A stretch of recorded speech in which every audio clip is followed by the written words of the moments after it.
Ito, nakabalagbag din dito. Wala tayong problema. Wala naman kung nagkakipag-away siya. Hindi. Ganito ng boses ko. Pasensya na. Wala naman problema kung nagano siya ng renew ng LT ng ano niya. License. Ang problema niya, mali yung pinarata niya. Sana, pinaayos mo natin muna bago natin parada. Sir, pagbaba pa lang natin ng sasakyan mo, sir. May violation ka na, sir. Obstruction, illegal parking, sir. Kaya, sir, huwag mo sabihin na hindi po tayo nakapark. General ko. Dumaan ako. Kabababa ko lang ang konti sa sasakyan ko. Ano mo sa general ko mismo? Dapat Kinextend na kung saan pwede tayo magparada. Ngayon po, 2023 na, sumunod po tayo sa batas trapiko. Huwag po tayo maging pasaway. Yun lang po, salamat.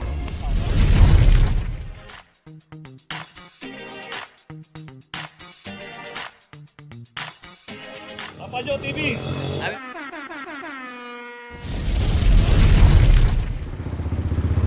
Location natin Picampay Street, corner Loyola Street. Dito na may isang Montero.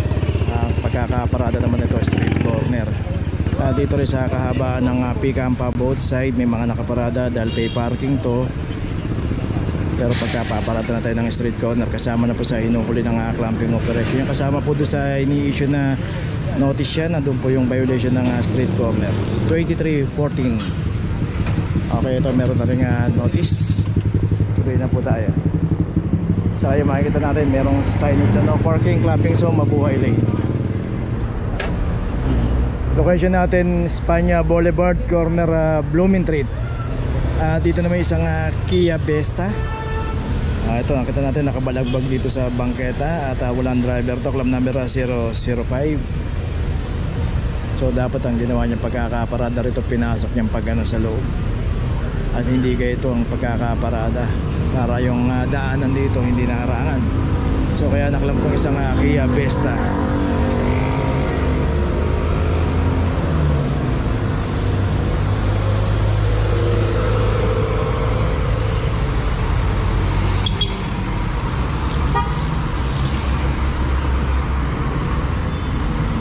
So yan yung Blooming Street. Ito natin.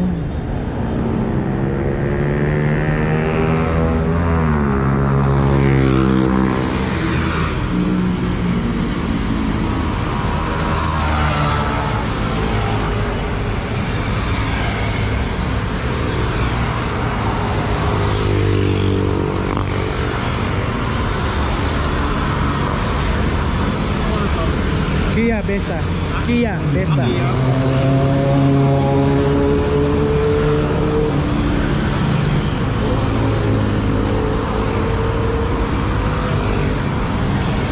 Okay, may notice na itong Kia Vesta.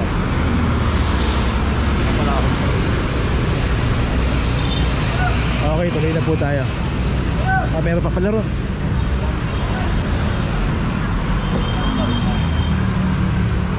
Punta pa natin yung sasakyan dito.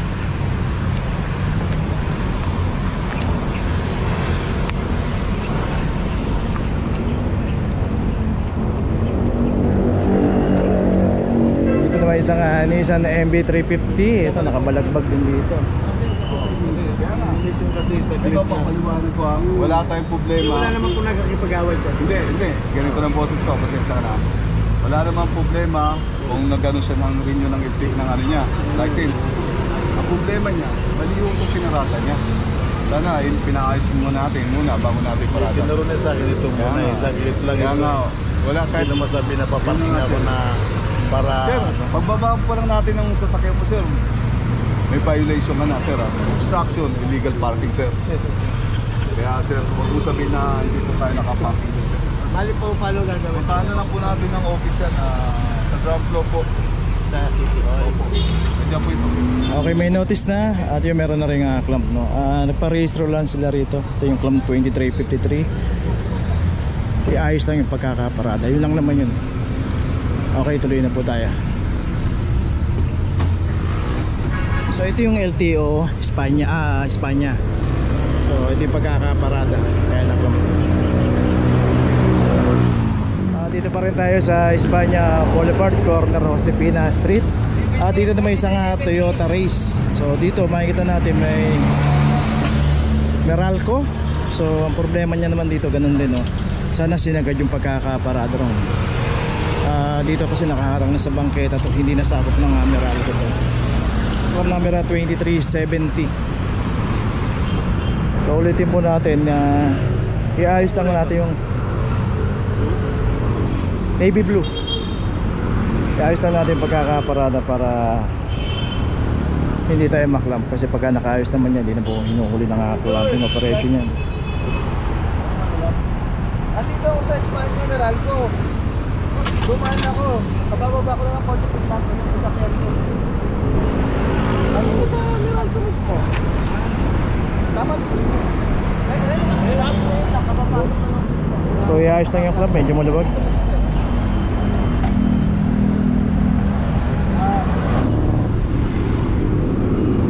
Okay, tapos na tayo dito sa Toyota Race dito sa tapat ng Meralco. May babalikan yata rito. Tingnan natin.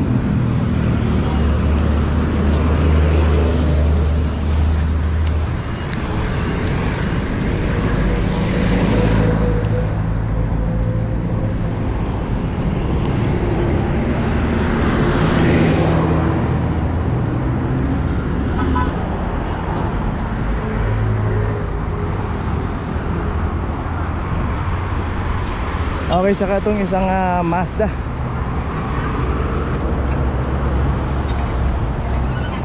Dito rin nakaparada rin dito kasi dapat to malinis to, walang nakaano, pero kita natin marami rin pong mga nakatambak na mga kung ano-ano rito. May mga ginagawa pa nga rito, mga para mga cabinet o mga pinto, pero yun nga, bawal po kasi dito talaga. 2367.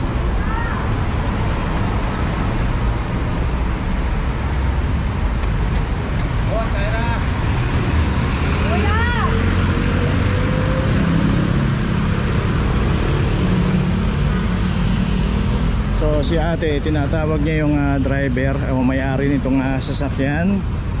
Pero yun nga, kahit tawagin niya, nakaklamp na kasi to.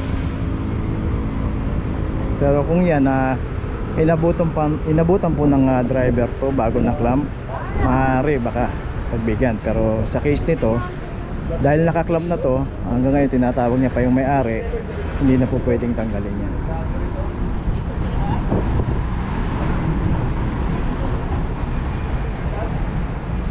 Reklam na?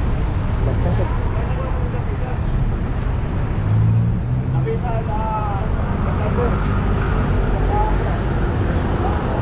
Vlogger ka?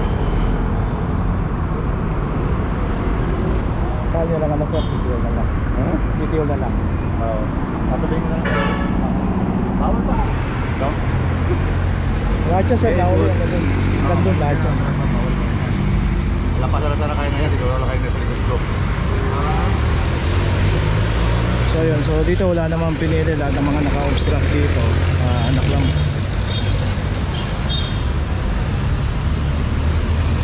Doon niya binalikan pa yung isang Mazda ron na pick up. So yun, so minsan talaga nangyayari yung ganun na minsan may binabalikan. At para sigurado na hindi magre-reklamo rin yung iba na bakit mayroong pinili. Kaya minsan chine-check din mo, buti-buti na lang hindi pa nakakalis, nandun pa nagkaklamp sa tapat ng Meralco. Okay, tuloy na po tayo.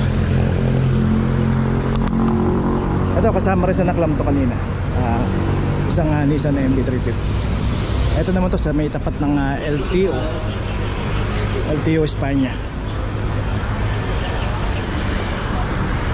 Tuloy na po tayo. Location natin, Dapitan Street, corner Lacson Avenue. Dito na may isang Montero. Dito rin yung pinaradahan ng Montero, Mabuhay Lane. At dito hindi po pay parking to.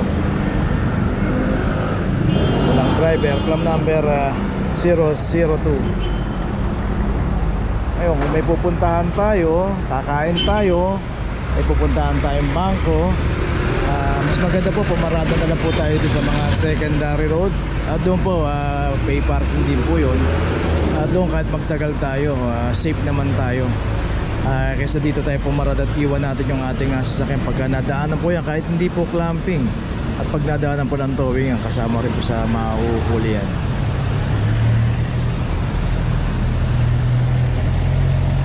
Okay, itong Montero meron ng notice, tuloy na po tayo. Location natin lang corner Musa Street at dito may isang Toyota Avanza 2327.